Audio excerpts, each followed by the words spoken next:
Welcome back to Steve's Small Engine Saloon.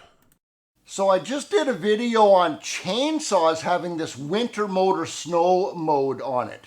If you guys missed that video, I got a link in the description and in the pinned comment of this video so you can go back and check that out. So many of you commented. I love it when you comment.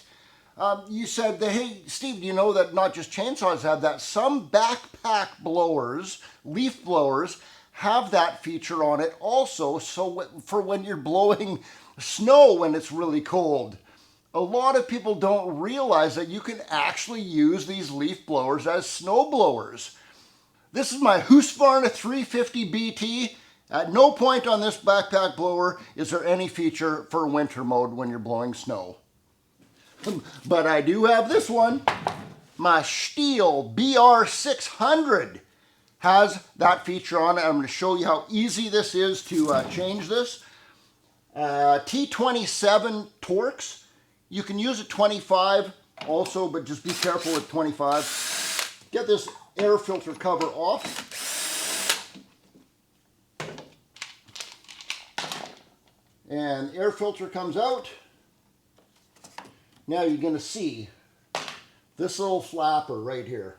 This is in summertime mode right now because that little hole that's going through to the cylinder is blocked off right now.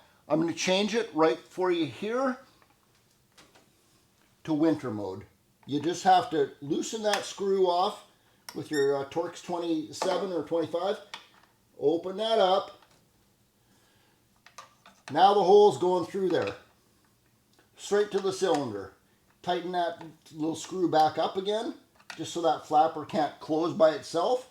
Don't have to be very tight, just a little snug so that it doesn't move. Done.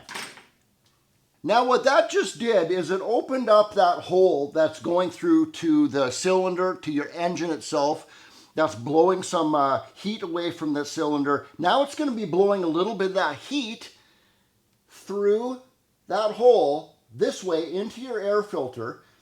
And that air, now that air filter is getting warm. It's not going to freeze up on you. And it's going to get sucked. That warm air is going to get sucked in through the carburetor. So it's actually running on a little bit warmer air than just freezing cold air outside. Keep your carburetor from freezing up. Keep that air filter from freezing up. Again, I hope that helps somebody out there. Save some money, save some frustration. Maybe. Steve out.